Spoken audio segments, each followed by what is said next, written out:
ఈరోజు నేటి దిన అంశం ఏంటి? దేవుని ప్రజలు లోకములకు ఉప్పు మరియు వెలుగై ఉన్నారు. దయచేసి ఈ వాక్యం మరి అంశంలోనే అందరికి అర్థమైనట్టు. మనమే ఖాళీలో ఉంది కథ. ఖాళీలో ఉంది కథ. దేవుడు ఇక్కడ ఉప్పు ఏ విధంగా ఉంటారు, లోకములకు వెలుగు ఏ విధంగా ఉంటారు. ఉప్పు నిస్సారమైన దేనికి పనికిరాదు. లోకములకు వెలుగుగా ఉండాలంటే దేవుని సన్నిధానంలో మనం ఏ విధంగా జీవించాలి, అది దయచేసి మీరందరూ గమనించాలి. మనము ఈ లోకములకు ఉప్పుగా ఉండాలంటే దేవుని మనము ప్రతినిత్యం ఆరాధించాలా, దేవుని పోలికగా మనము జీవించడం నేర్చుకోవాలి. అప్పుడే మనము లోకములకు ఉప్పై ఉంటాం. అప్పుడు ఏమై ఉంటాము? దేవుని వాక్యానికి ముందుగా మనం ఎప్పుడైతే నడుస్తామో మనం అప్పుడు ఏ విధంగా ఉంటామంటే చేదుగా ఉంటాం. లోకములకు చేదుగా ఉంటాం, దేవునికి చేదుగా ఉంటాం. లోకములకు చేదుగా ఉంటాం, దేవుని కూడా చేదుగానే ఉంటాం. కానీ ఇక్కడ వాక్యానుసారంగా నువ్వు దేవుని నమ్మి విశ్వసించి దేవుని వాక్యానుసారంగా నువ్వు ఎప్పుడైతే నడుచుకుంటావో అప్పుడే నువ్వు ఉప్పుగా మారుతావు. అప్పుడే నువ్వు ఈ లోకములకు వెలుగై ఉంటావు. యేసుక్రీస్తు ఈ లోకానికి వచ్చినప్పుడు ఆయన ఈ లోకములకు వెలుగై ఉన్నాడు. ఆయన ఈ లోకములకు ఉప్పై ఉన్నాడు. మరి ఈ లోకంలోకి వచ్చినప్పుడు అనేక శ్రమలు పొందినాడు. యేసుక్రీస్తు ప్రభు అనేక శ్రమలు పొందినాడు, అనేక బాధలు పడ్డాడు. మరి ఆయన 12 ఏళ్ల ప్రాయమాప నుంచే శ్రమలు అనుభవిస్తూ వస్తున్నాడు. మరి చాలా ఆయన ఎందుకంటే ఆయన పుట్టుకనే ఒక శ్రమతో కూడింది. ఎందుకంటే ఆయన జన్మించడానికి కూడా ఆయనకు స్థలం లేదు. అంటే పుట్టుకతోనే ఆయనకు శ్రమ. కానీ చివరి దాకా దేవుని యొక్క భయభక్తులు కానీ ఆయనే దేవుడు కనుక ఈ లోకమునకు వెలుగుగా జీవించినాడు. యేసుక్రీస్తు మీద చాలా నిందలు వేసి ఉమ్ము వేసిన ఆయన ఏం చేసినాడు? తుడుచుకున్నాడు. ఆయన మీద ఎన్ని నిందలు వేసిన, హింసించి బాధ పెట్టిన 39 కొరడా దెబ్బలు తిన్నా ఆయన భరించినాడు తప్ప అది ఎవరి కోసం అంటే నీ కోసం నా కోసం. అది నీ కోసము నా కోసమే. ఒకవేళ అలాంటి బాధలు నీకు నాకు ఉన్నాయా, దేవుని కోరి నడుచుకోవాలి, దేవుని అంత విశ్వసించాలి. యేసుక్రీస్తు ఏ విధంగా భరించినాడో అదే విధంగా మనము భరించడం నేర్చుకోవాలి. ఒకవేళ నువ్వు భరించక ఈ లోకానుసారమైన మాటలు, ఈ లోకానుసారమైన శాస్త్రాలు నువ్వు చేస్తే ఈ లోకమునకు నువ్వేమైంటావు? చేదుగా ఉంటావు. ఈ లోకమునకు వెలుగుగా ఉండవు, చీకటి లాగా ఉంటావు. మరి ఆ చీకటి నీకు అవసరమా? ఆ చేదు నీకు అవసరమా? ఒకవేళ నువ్వు ఏదన్నా ఆ కూరలో అంత చేదు ఉన్న కూరను తింటావా? తినలేవు. దేవుడు కూడా నేను అలాగే అంగీకరించాడు. ఎందుకంటే ఇక్కడ యెషయా గ్రంథం 49వ అధ్యాయంలో చెప్తున్నాడు, దూరమున్న జనులారా ఆలకించుడి, నేను గర్భమున పుట్టగానే యెహోవా నన్ను పిలిచెను, తల్లి నన్ను ఒడిలో పెట్టుకొనినది మొదలుకొని ఆయన నా నామమును జ్ఞాపకం చేసుకొనేను, నా నోరు వాడిగల ఖడ్గం ఆయన చేసి ఉన్నాడు, తన చేతి నీడలో నన్ను దాచి ఉన్నాడు. మరి ఇక్కడ ఇశ్రాయేలు ప్రజల గురించి చెప్తున్నాడు దేవుడు.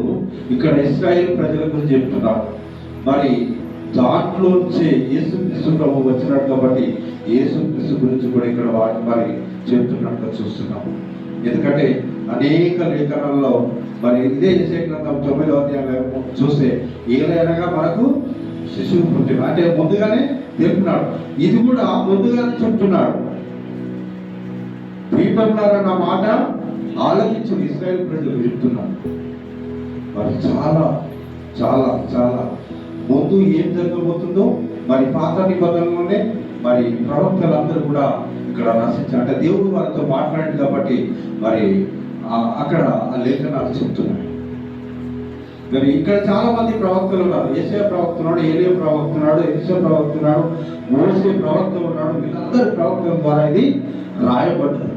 ఎందుకంటే దేవునితో వాళ్ళు నడిచినారు కాబట్టి, వారు ఈ లోకమునకు ఉప్పై ఉన్నారు కాబట్టి, ఈ లోకమునకు వెలుగై ఉన్నారు కాబట్టి వారి ద్వారా ఈ లేఖనాలు రాయబడ్డారు. మరి వారి వారి వెలుగు నీళ్ళలో మనం బ్రతకాలంటే ఈ వాక్యాన్ని మనం ఏం చేయాలా? వాక్యాన్ని రోజు చదువుకోవాలి, రోజు మరి రోజు ప్రార్థన చేసుకోవాలి, రోజు దేవుని అడగాల. దేవ, నా పరిస్థితి ఏంటి, నేనేంది, నా గమ్యం ఏంది, నా ఇంటి పరిస్థితి ఏంటి, మరి లోకం ఏంది, ఈ ప్రపంచం ఏంది, మరి ఈ లోకం ఏ విధంగా నేను బ్రతకాలి అని చెప్పేసి మనం ప్రార్థన చేసుకోవాలి. ఎందుకంటే కొన్ని కుటుంబాల్లో చాలా శ్రమలు వస్తాయి, అయినా దాని రొట్టి కాదు. ఎందుకంటే కొంతమంది కొన్ని కుయుక్తులు కుటుంబాన్ని ఏ విధంగా కూలగొట్టాలని చెప్పేసి కుయుక్తులు పడతారు. మంచి వాడిని కూడా చెడ్డవాడిని చేసే మనుషులు కూడా ఉన్నారు, మంచి వాడిని చెడ్డవాడిగా చేసే మనుషులు కూడా ఉన్నారు. అంటే ఏ విధంగా మనుషులు దయచేసి ఇక్కడ యోహాను సువార్త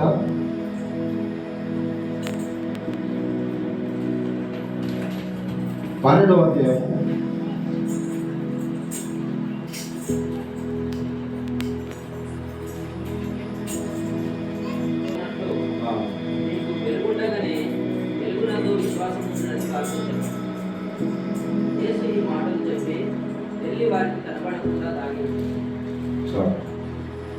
అందుకు యేసు, ఇంకా కొంతకాలము వెలుగు మీ మధ్యన ఉండదు.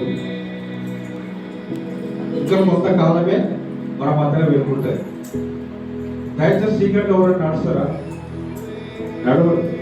నీ జీవితంలో చీకటిని తొలగించాలంటే, ఈ లోకముకు వెలుగుగా ఉండాలంటే ఇంకా కొంతకాలమే వెళ్తుంటాయి, ఇంకా కొంతకాలమే వెలుగు ఉంటుంది. మరి దీపం ఉండగానే నీ ఇల్లు చక్కపరచుకో, దీపం ఉండగానే నీ దేహాన్ని చక్కపరచుకో, దీపం ఉండగానే నీ భర్తను చక్కపరచుకో, దీపం ఉండగానే నీ పిల్లల్ని చక్కపరచుకో, దీపం ఉండగానే నీ సంఘాన్ని చక్కపరచుకో. మరి దేవుడు స్వస్థంగా మరి వాక్యంతో నాతో మాట్లాడుతున్నాడు. మరి నేటి దినం మరి నువ్వేమి ఆలోచించుకుంటున్నావు?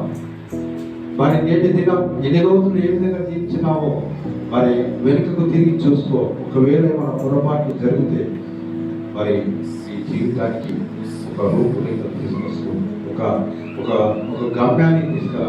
ఈ శరీరానికి మహా అంటే నేను ఇప్పుడు 47 సంవత్సరాలు ఉన్నా, మహా అంటే అధిక బలం అంటే 30 సంవత్సరాలు వస్తాయి.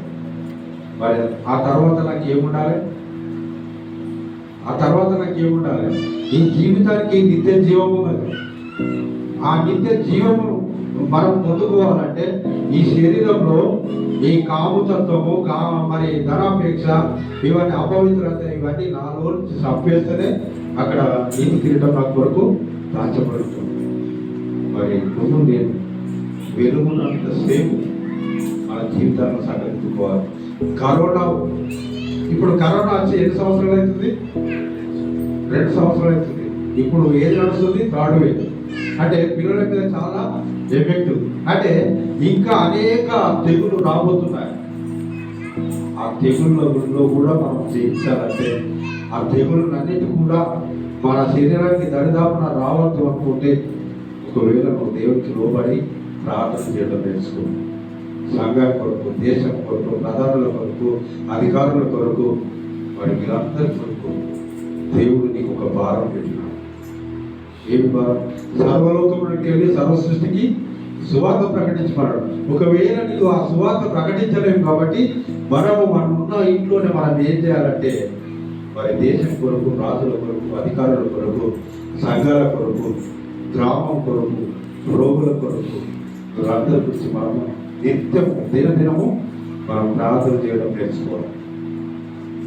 అప్పుడే దేవుడు మనకు ఒక నీతి కిరీటం దాచబడి ఉంచుతాడు. మరి లోకంలో జీవించినంత కాలం మరి యేసుక్రీస్తు ప్రభు అయితే ఆయన చివరి దాకా పోరాడాడు నీకోసం నా కోసం. ఆయన శరీరం అంతా పచ్చి గాయమైనవి. మరి యేసుక్రీస్తు 12 మంది శిష్యులు కూడా ఆయన నమ్మలే. తోమ అయితే ఆయన అరచేతిలో నా ఏలు పెట్టి చూస్తేనే కానీ నేను నమ్మా అన్నాడు.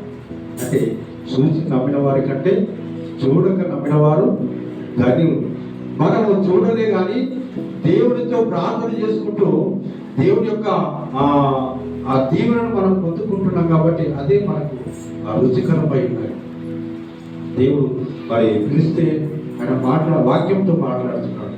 మరి రోగుల కొరకు ప్రార్థన చేస్తే ఆయన అరచేతితో ఆయన గాయముల రసంతో కొట్టి స్వస్థతనిస్తున్నాడు. దేవునికి ప్రార్థన చేయడం, ఒకవేళ రోగుల కొరకు ప్రార్థన చేయడం, మరి సంఘం కొరకు ప్రార్థన చేయడం, ఇవన్నీ మన జీవితంలో అలవర్చుకున్నట్లయితే ఈ శరీరానికి ఏది అలవర్చుకుంటే అదే అలవాటు అవుతుంది. ఒకవేళ ఒకడు మందు తాగేటప్పుడు ఉంటే మనకి రోజు మందు తాగండి మనకి మనసు పట్టదు. ఎందుకంటే శరీరం అట్టే కొట్టుకుంటుంది. శరీరము ఎటు కొట్టుకుంటుంది, మందు కొరగా కొట్టుకుంటుంది. ఒకవేళ ఆకు తినేవారు ఉంటారనుకో, వీటిని తాగేవారు ఉంటారనుకో, నేను కూడా తాగిన ఒకప్పుడు, నేను కూడా తాగిన సిగరెట్ కూర్చుంది. కానీ దేవుడు నన్ను అలవర్చుకున్నాడు. దేని ద్వారా అంటే ప్రార్థన ద్వారా. దేని ద్వారా అంటే ప్రార్థన ద్వారా. ఇప్పుడు వాడు సిగరెట్ ఇచ్చి ఒక 50,000 ఇస్తే తాగురాడు కూడా నేను తాగను. ఎందుకంటే దేవుడు నన్ను అలవర్చుకున్నాడు, చాలా సేవలో కొనసాగించుకుంటున్నాను. మరి నీ శరీరానికి కూడా నువ్వు అట్లా అలవర్చుకోవాలి. అంటే నీ శరీరానికి ఏది అలవాటు చేసుకుంటే అది జరుగుతుంది. నీ శరీరానికి ఏది అలవర్చుకోవాలి? ప్రార్థన అనే ఒక ఖడ్గం నువ్వు అలవర్చుకోవాలి.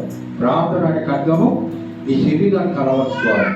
ఈ నోటికి ప్రార్థన ఒక నోటి కూరగా దేవుడు దేవా నాకు నోటికి కూరగా ఉంది తండ్రి అని నీ శరీరాన్ని నువ్వు అలవర్చుకోవాలి. ఒక ఉన్నతమైన స్థానాలకు ఈ శరీరాన్ని ఎప్పుడైతే నువ్వు అలవర్చుకుంటావో దేవుడు ఉన్నతమైన స్థానాలకు దేవుడు నేను తీసుకెళ్తాను. మరి చాలా దేవుడి సన్నిధానంలో ఏది కూడా కొదవలేదు, ఏది కూడా కొదవలేదు. నమ్ముతాను ఇవ్వాలని అయితే సమస్తము సాధ్యమని దేవుడు సెలవిస్తున్నాడు. మరి నమ్ముతున్నావా? అలాంటి దీవెనను పొందుకుంటున్నావా? అలాంటి కృపని పొందా? ఒకవేళ నీకు అలాంటి కృపని పొందాలంటే నీ శరీరంలో ఉన్న ధనాపేక్షను, అపవిత్రతను, కామకత్వంను నువ్వేం చేయాలి? చంపేయాలి. ఒకవేళ నువ్వు అవి చంపకపోతే అది నిన్ను ఏం చేస్తుంది చెప్పాలి. అవన్నీ నీ శరీరంలో నువ్వు చంపకపోతే అది నిన్ను చంపేస్తుంది. అది నేను చంపుతుంది ఖచ్చితంగా. అది నువ్వు చంపకపోతే అది నిన్ను చంపుతుంది.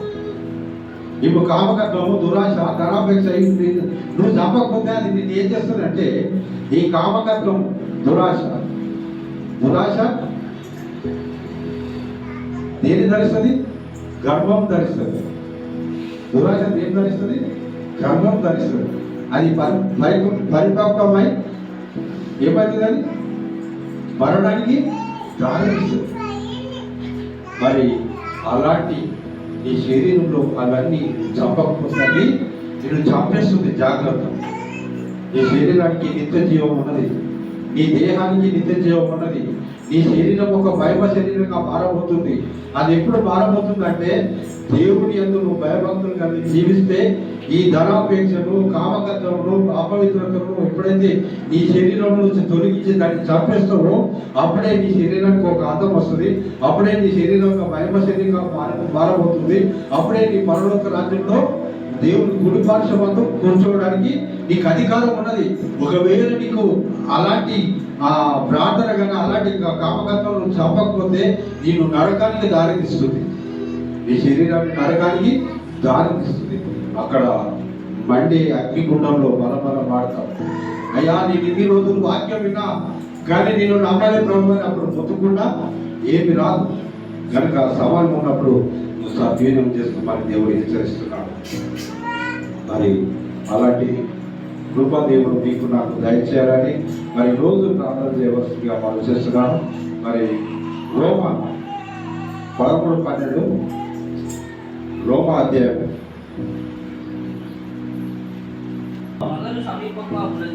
ఉన్నది కనుక అంధకార క్రియలను విసర్జించి ఆ, తేజస్సు సంబంధమైన ఆ, యుద్ధోపకరణములు ధరించుకుందాం. ఆ, అల్లరితో కూడిన ఆటపాటలైనను ఆ. అంతైనను లేకయు, ఆ, కామ విలాసములైనను ఆ. పోకిరి చేష్టలైనను లేకయు, ఆ. కలహమైనను మస్తరమైనను లేకయు, పగటి యందు నడుచుకున్నట్టు మర్యాదగా నడుచుకుందాం. చాలు.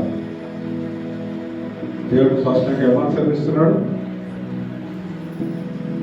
ఇది నేను చెప్తున్నదా? అపోస్తుడైన పౌలు రోమీలకు రాస్తున్నాడు. అపోస్తుడైన పౌలు రోమీలకు రాస్తున్నాడు. అది నీకు నాకు రాసినట్టే గనుక ఇక్కడ రాత్రి చాలా గడిచి పగలు సమీపంగా ఉన్నది కనుక మనము అంధకార క్రియలను విసర్జించి, అంధకార క్రియలు దయచేసి ఎవరైనా మత్తు తాగితే మానేయండి. మనము అతి త్వరలో ఉన్నాము కాబట్టి, రెండో రాకడలో ఉన్నాం కాబట్టి దయచేసి మీరు ఏమనుకోవద్దు, ముక్కు కుదిరినట్టు అంటున్నాడని అనుకోవద్దు. దయతో మరి అట్లాంటి ఓలైనా అనుకుంటే దయతో మీరు క్షమించాలని వారు చేస్తున్నాను. ఎందుకంటే ఈ లోకము యోగ్యమైనది కాదు. ఈ లోకము యోగ్యమైనది కాదు. నీకు నాకు యోగ్యమైనది కానే కాదు. అందుకే దేవుడు హెచ్చరిస్తున్నాడు ఇక్కడ, అంధకార క్రియలను విసర్జించి తేజ సంబంధమైన యుద్ధోపకరణములను ధరించుకోండి. యుద్ధం అంటే దేవుని వాక్యం. దేవుని వాక్యము మనం ధరించుకోవాలి. యుద్ధోపకరణం మనం ఏ తెగులు వచ్చినా, ఎటువంటి ఆపదలు వచ్చినా, ఎటువంటి ఇబ్బందులు ఎదురైనా మనం దేని ధరించాలంటే మనము యుద్ధోపకరణములు అంటే దేవుని యొక్క వాక్యమును మన శరీరానికి ధరించుకోవాలి. నీతి అనే న్యాయంను మన శరీరానికి ధరించుకోవాలి. నీతి అనే ఇహలోక సంబంధమైన వాటిని విసర్జించి దేవుని వాక్యాన్ని, నీతిని, న్యాయమును మనం ఎంచుకొని ఈ శరీరానికి ఒక దేవుని వాక్యం ధరించుకున్నట్లయితే మన శరీరానికి ఒక అర్థం ఉంటుంది. యుద్ధోపకరణంలో ధరించుకోవాలి. ఇవన్నిటిని మనం జయిస్తాం. ఏ విధంగా అంటే యేసుక్రీస్తు రెండో రాకడ, మరి యేసుక్రీస్తు అలనాడు 2000 సంవత్సరాల క్రితం మన పాపముల కొరకు కల్వరి శిలువలో ఆయన బలియాగమై మొదటి మాటలో చాలా మందిని క్షమించినాడు. తండ్రి మీరు ఏం చేస్తున్నారో వీరికి క్షమించమన్నాడు. అలాంటి క్షమాపణ మనం ధరించుకోవాలి. రెండో మాటలు దొంగకు పరదేశంలో అతనికి ఒక్కొక్క స్థానం ఇచ్చినాడు. ఎందుకంటే దేవుని యందు లోబడ్డాడు కాబట్టి దొంగకు స్థానం ఇచ్చినాడు. అలాంటి లోబత్వం నీకుందా? అలాంటి క్షమాపణ గుణం నీకుందా? అవన్నీ నువ్వు ధరించుకొని ఈ యుద్ధ కొంచెం ధరించుకోవాలి. అవన్నీ నువ్వు ఈ లోకంలో చంపివేస్తేనే, అలాంటి ప్రేమను, దేవుని యొక్క ప్రేమను కనపరిస్తేనే ఈ యుద్ధోపకరణంలో మనం ధరించుకున్న వాళ్ళం అయితే. ఒకడు ఉంచిన ఇట్లా చూసుకుంటాం, కానీ దేవుడు వాడిని ఏం చేస్తాడు? విశ్వాసులను ఎవడైతే ముడతాడో దేవుని కనిగుడును ముంచినట్టు వాక్యం సెలవిస్తున్నాడు. విశ్వాసులు ఎవడైతే తింటాడో మా దేవుడికి అప్పచెప్తాడు కాబట్టి దేవుడే తీర్పు తీరుస్తాడు. నా జీవితంలో చాలా జరుగుతున్నాయి అన్నమాట. నాడు ఎంతో మంది తింటుంటే వారికి ఏదో రకంగా దేవుడు వారిని చూస్తున్నాడు. నేను చూస్తున్నా మా వారికి. విశ్వాసుని ఎవరు కూడా ఒక గురువును మనం ప్రేమించడం నేర్చుకోవాలి. వాక్యానికి లోబడడం నేర్చుకోవాలి. ఒకరు తింటే వారి గురించి ప్రార్థన చేయడం నేర్చుకోవాలి. అలాంటి ఒకవేళ వాడు తింటే మనం ఎవరికి అప్పచెప్పాలి? దేవుడికి అప్పచెప్పాలి. మన శత్రువులకు ప్రార్థన చేయాలి. దేవుడే తీర్పు తీస్తాడు. కనుక ఆ రుచి నేను చూసిన కాబట్టి మీకు చెప్తున్నా. ఆ రుచి నేను చూస్తున్నా కాబట్టి అవి మీరు కూడా ఆ విధంగా చేస్తే మీకు అర్థమవుతుంది. ఆటోమేటిక్గా అర్థమవుతుంది. ఏమని అర్థమవుతుందంటే దేవుని నమ్మడం నేర్చుకో ఫస్ట్. దేవుని నీతి క్రియ నేర్చుకో ఫస్ట్. ఈ కామకత్వము, లోభత్వము, ధనాపేక్షను, కామకత్వము ఇవన్నీ నీ శరీరం నుంచి తొలగించి దేవునికి భయపడి విధేయత కలిగి నువ్వు ఎప్పుడైతే జీవిస్తావో అప్పుడే నీ శరీరానికి ఒక పరిపాలన వాసనగా దేవుడిని ఒక రూపురేఖ ఈ శరీరానికి వస్తుంది. ఈ శరీరం ఒక అందంగా మార్చబడుతుంది. ఈ శరీరానికి ఒక పరిమళ వాసనగా దేవుడు. అప్పుడు నీ శరీరము అక్కడ పరలోకంలో ఒక మహిమ శరీరంగా మార్చబడుతుంది. కనుక దేవుడు నిన్ను నాను మరి ఉప్పుగా, వెలుగుగా, దేవుడు హెచ్చరిస్తున్నాడు కాబట్టి నువ్వు నేను పరలోకంలో జీవించాలంటే ఈ లోక క్రియలన్నీ కూడా మనం చంపేసి దేవుని పరలోక సంబంధమైన వాటి మీద మనసు పెట్టుకొని వాక్యానికి విధేయత చూపి వాక్యానికి లోబడి మరి దేవుని ఎప్పుడైతే ఒకరిని ఒకరు ప్రేమించుకోవడం నేర్చుకుంటామో అప్పుడే దేవుడు నిన్ను మనం ప్రేమిస్తాడు, అధిక బలం ఇస్తాడు, అధిక ప్రార్థన ఇస్తాడు, అధిక ఆ పునరుకాలం శక్తి దేవుడు మనకు కలుగజేస్తాడు. అలాంటి కృప నీకు నాకు దేవుడు దయచేసి